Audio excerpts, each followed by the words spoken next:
Okey, Assalamualaikum. Kita sambung kembali. Okey, setakat ni kita telah bincang tentang struktur antibody, tentang kelas-kelas antibody. Dan sekarang ni part 3. Saya akan sambung tentang antigen and antibody interaction. So, kita dah tahu dah bahawa antibody memang dia akan attack antigen. So, apa jadi bila antibody ni attack antigen? Berlakulah antigen and antibody interaction. So, ada 3 jenis tau. Ada 3 jenis. Okey. Yang pertama adalah neutralization, yang kedua adalah opsonization, yang ketiga adalah activation of complement system. Okay, so kita tengok je apa jenis yang pertama ni, neutralization. Katakanlah ni adalah satu bakteria. Okay, bakteria. Bakteria ni dikatakan sebagai pathogen. Kenapa? Pasal dia boleh menyebabkan penyakit. Bukan semualah actually. Tapi mungkin kebanyakan bakteria adalah pathogenic ataupun pathogen pasal dia boleh menyebabkan penyakit. They can cause diseases. So kenapa bakteria boleh menjadi pathogenic?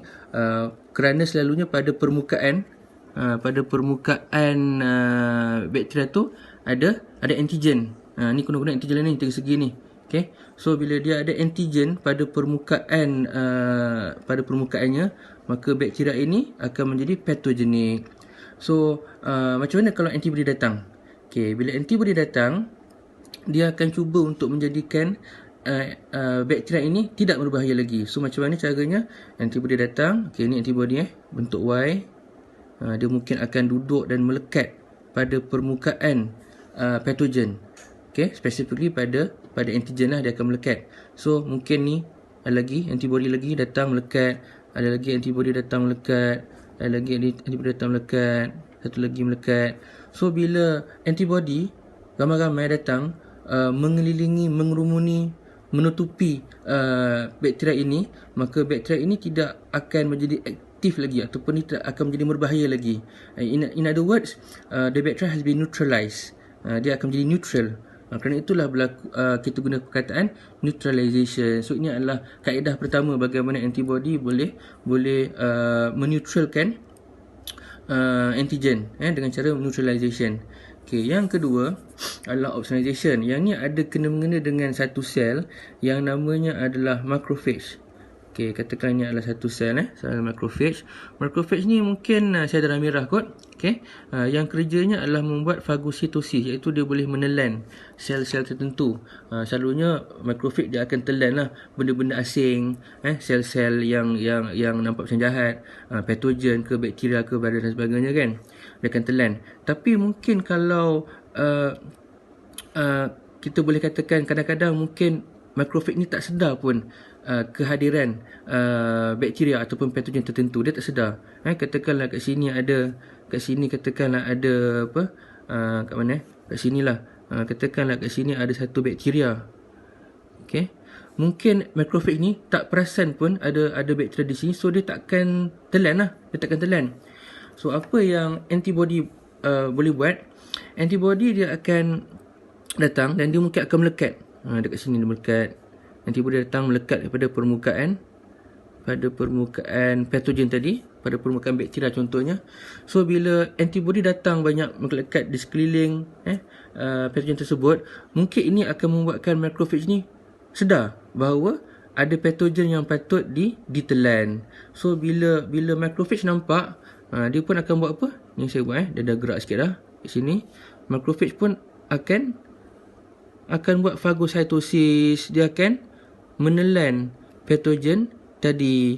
Apabila dia perasan, apabila dia sedar bahawa antibody telah pun mengelilingi patogen tersebut. So kita dapati di sini bahawa antibody memudahkan proses fagositosis untuk dilakukan oleh macrophage. So ini dinamakan sebagai opsonization. Okay? Ini adalah interaksi yang kedua. Manakala interaksi jenis ketiga mungkin melibatkan a foreign cell. Foreign cell ni kita anggap sebagai sel asing yang entah macam mana masuk ke dalam badan kita. So mungkin sel asing ni, this foreign cell ni pun ada antigen di dalamnya, dan mungkin ada antigen juga yang ada pada dekat permukaan sel asing ni. Kita namakan sebagai foreign cell. Foreign cell. Okey. Dan ini akan menyebabkan antibody datang. Okay, datanglah antibody. Katakan datang 2 biji antibody sini melekat. Okay, so first antibody akan datang melekat pada this foreign cell. Okay, dan bila dia datang melekat, datang pula satu jenis protein yang kita namakan sebagai complement protein. Dalam buku selalu dia gambarkan macam ni lebih kurang.